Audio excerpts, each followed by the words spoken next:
9 years, this iPad was part of almost everything I created. When I started this YouTube channel, this was the device I edited on. It helped me learn, experiment, make mistakes, and slowly become a better creator. It traveled with me, helped me plan videos, write scripts, edit content, watch countless hours of YouTube, and somewhere along the way, it stopped feeling like just another gadget. It became part of my everyday workflow.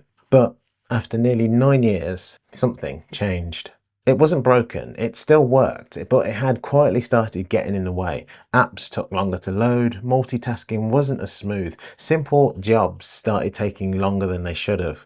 None of those things happened overnight. They happened so gradually, I almost didn't notice. I think we've all got a piece of technology like that. It still works, so you keep telling yourself, I'll replace it next year, and then next year becomes another year, and I've been doing exactly that. So I decided it was time. And looking back, I couldn't really have timed it much better. Now, a week after I bought the new iPad Air, Apple increased prices across much of its iPad and Mac lineup. According to the BBC, Apple said it could no longer absorb the rising costs of memory and storage chips. When I ordered mine, it cost me £599. Today, the exact model costs £749. And honestly, that completely changes the conversation, because if you're buying one today, you're making a bigger financial decision than I did.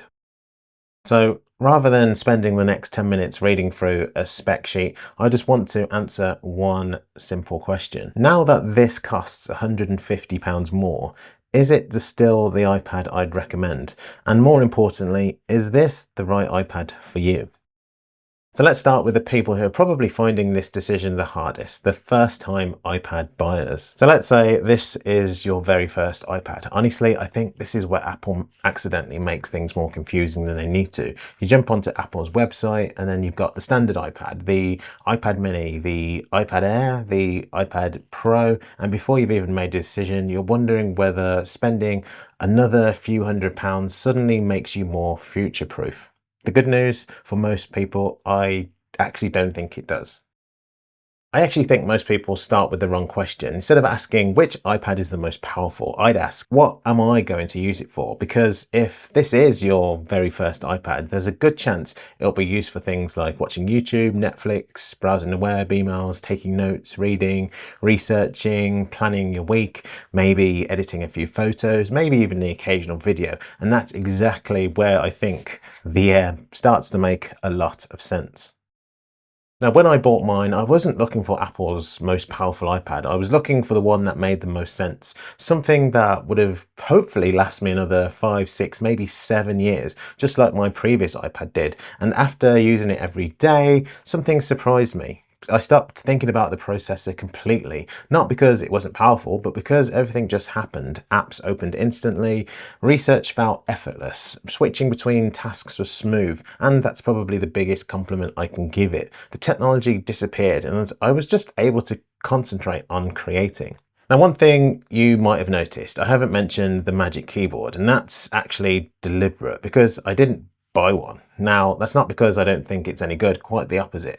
I think it's because I already own a M3 MacBook Air and an M4 Mac Mini. So for me, I don't actually want my iPad pretending to be a laptop. I've already got a laptop. So what I actually wanted was a really good tablet, somewhere where I could plan videos. I could write ideas with the Apple Pencil, research, read, watch content, sit on the sofa in the evening, or take away with me without thinking twice about it. And that's the role I really wanted this iPad to fill, and honestly, that's exactly what it's done. Now, I also went for the base model. I generally always go for base models for anything I buy, so this has got 128 gigabytes, and I know that's something a lot of people wonder about. Should you spend more? Honestly, for me, no. Most of my finished videos live on external SSDs, my photos are backed up, projects don't stay on the iPad forever, so 128 gigabytes has actually been more than enough. Now, if you're editing lots of large video products directly on the iPad each day, then absolutely consider more storage.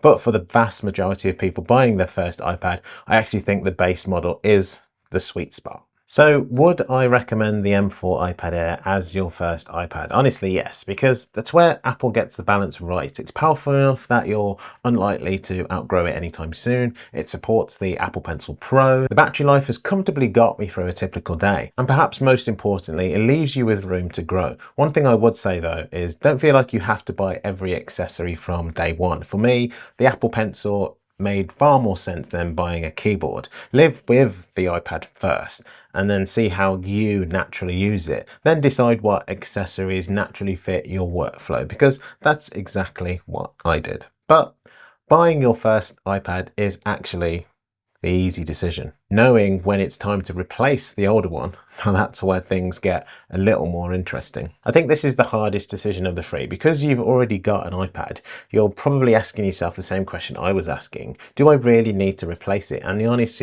answer is maybe not. Because here's the thing, my 2017 iPad Pro still worked. I could still browse the web, I could still watch YouTube, take notes, even do a bit of editing if I wanted to. So this wasn't one of those upgrades where something suddenly stopped working overnight. It was much more gradual than that. It wasn't one big problem, it was loads of little ones, apps taking longer to open, web pages refreshing more often, switching between tasks, not feeling quite as smooth, having to think twice before opening another app. None of those things on their own are a reason to upgrade, but when they happen every single day, they slowly add friction to your workload. Now, I'd actually been putting off replacing it for quite a while, partly because it still worked, and partly because, if I'm honest, I get attached to my tech. That iPad had travelled with me. It had helped me learn LumaFusion. It had been there while I was figuring out YouTube. So trading it in wasn't just as simple as replacing a tablet. It felt like definitely closing a chapter. And I think that's probably why I kept putting it off. So what has actually changed since I've moved to the M4 Air? Honestly, not everything. I still use an iPad in exactly the same way I always have. I'm still planning videos, writing notes, researching ideas, watching content. The difference is everything feels effortless again. I don't think about whether it will cope. I just get on with what I'm doing, and that's probably the biggest upgrade of all. It reminds me a little bit of something I often talk about on my running YouTube channel. Sometimes the biggest piece of equipment isn't the one with the biggest list of features. It's the one that quietly gives you confidence. Confidence that it'll do what you need. Confidence that it'll still feel good in a few years. Confidence that it isn't holding you back. And that's exactly how this iPad feels to me. So who do I think should upgrade? If you're using something from the home button era or an older iPad that's 4, 5, 6 or even more years old, I honestly think you'll notice this upgrade every single day. Not because the old one suddenly became unusable, but because you'll suddenly realize how much of those little frustrations had become normal. Now, if you've already got a M1 or an M2 iPad Air, that's a very different conversation. Your iPad is still a fantastic device. I wouldn't tell you to rush out and replace it. The design is familiar, the experience is familiar, and unless you've got a specific reason to upgrade, I'd probably just keep using it. Because one thing I don't want this channel to become is a place that tells you to buy new tech just because something newer exists. I'd much rather help you spend your money where it genuinely makes sense. And I think that's an important difference. But what if you've never owned an iPad before, or maybe you've always used an Android tablet? Because that's a completely different decision altogether. So let's talk about changing ecosystems. And before anyone heads straight to the comments, this isn't an Apple versus Android video. There are some genuinely brilliant Android tablets out there and available today. If you've already invested in Samsung's ecosystem or Google's, there are plenty of good reasons to stay exactly where you are. I'm not here to convince anyone they made the wrong choice. I'm just simply here to answer one question. If you're thinking about moving to an iPad, what actually changes? I actually don't think the biggest difference is the processor or the display or even the build quality. For me, the biggest difference is everything around the iPad, the software, the apps, the support, and all the little things that make using it every day feel effortless. Personally, I don't sit here editing every YouTube video on my iPad. That's what my MacBook Air is for. And I think that's an important point. I didn't buy an iPad because I wanted another laptop. I bought an iPad because I wanted a really good tablet. For me, this is where the ideas begin. This is where I plan videos, write notes with the Apple Pencil, research topics, read articles, watch content. It's the device I naturally reach for when I don't want to open my MacBook. Then when it's time to do the heavier work, everything is already waiting for me. I've never really thought of myself as someone who buys into ecosystems. I've always bought products because they solve a problem. But over the years, I've realized that's exactly what's happened without really setting out to do it. I've quietly bought into the Apple ecosystem because for me, those products just work. Now, that doesn't mean I'm loyal to Apple at all costs. A good example of this is my watch. For years, I wore an Apple Watch, but as running has become much more of a bigger part of my life, I realized that Garmin is just simply suited to my needs better. So I made the switch because at the end of the day, I don't buy technology for the logo on the front. I buy it for what it does to help me do. Everything in my setup though, my iPhone, my MacBook Air, my Mac Mini, and now my iPad, they all work together in a way that genuinely makes my creative workflow easier. I can start planning a video on my iPad, pick it up later on my MacBook, airdrop photos from my iPhone, copy and paste something between devices, and everything simply carries on from where I left off. None of those things on their own are revolutionary, but together they remove little bits of friction from my day. And when you're creating content every week, those little things really start to add up. Ultimately, that's what I want from any piece of technology, not to impress me, just to quietly help me create.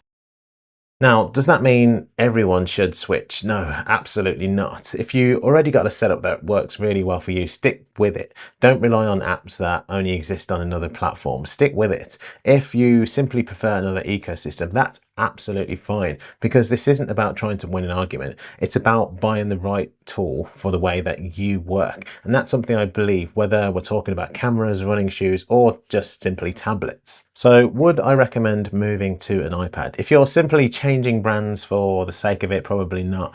But if you're looking for a tablet you're going to keep for years, one with fantastic software support, excellent apps, and one that genuinely fits into the rest of your setup, if you're already using an iPhone or a Mac, then yes, I think the iPad, and maybe something like the iPad Air, is a brilliant place to start. But before I wrap this video up, there are a few things I don't like about it. Now, before I tell you whether I'd still buy this M4 iPad today, I think it's only fair that I tell you the things I changed, because no product is perfect, and if a review only talks about the good bits, then it's probably not a review. The first one is Face ID. I genuinely think the iPad Air deserves it by now. Now, don't get me wrong, Touch ID on the power button works perfectly well, but when you're used to unlocking your iPhone with your face all day, going back to Touch ID does feel like a little step backwards. The second thing, the display. Now, before anyone misunderstands me, I actually think the display looks fantastic. It's bright, the colors are accurate, and for everything I use an iPad for, I've got no complaints. But once you've seen the OLED display on an iPad Pro, you can absolutely see where the extra money goes. So if having the very best screen possible is your priority, that's probably one reason why you might still want to consider the Pro. Finally, the price. I can't ignore it. When I bought mine, it was £599. Today, it's £749, and that is a significant increase. None of us like paying more money for the same product. So knowing everything I know now, would I still spend £749 on this iPad? Probably yes. And I don't say that because I think it's cheap, because it isn't anymore, and it wasn't really then. And I don't say it because it's Apple's most powerful iPad, because it isn't. I'd still buy it because I think for me, it's where it gets the balance right. It's powerful enough that I never find myself waiting for it. Portable enough that I take it almost everywhere. Comfortable enough that I naturally reach for it instead of my MacBook when I just want to think, plan, or consume content. And after living with it, that's become far more important than having every premium feature that Apple offers. When I traded my old iPad, I thought I was simply replacing a tablet. Looking back, I was actually replacing 9 years of my creative journey. That iPad helped me edit my first YouTube video. videos. It helped me learn, helped me grow, and now this one begins the next chapter. If this one lasts half as long as the iPad that it replaced, I'll definitely be a very happy creator. So if you're buying your first iPad, I still think the Air is the easiest recommendation that Apple currently makes. If you're upgrading from an older iPad, I think you'll notice a difference every single day. And if you're changing ecosystems, I think this gives you one of the best tablet experiences to buy. Yes, it's more expensive than it was. And yes, I wish Apple hadn't increased the prices, but even today, if I had to make the same decision again, I'd probably still buy this base M4 iPad Air. Now, if this video helped you make that decision, then I'd really appreciate subscribing, because my goal with this channel has never been to convince you to buy more tech. It's to help you buy the right tech. And speaking of making the right decision, the next question is whether spending even more money on the iPad Pro is actually worth it. Now, if you want me to make that video comparing it to the iPad Air, just let me know in the comments below. So if you don't want to miss it, make sure you're subscribed, and thanks so much for watching, and I'll see you in the next one.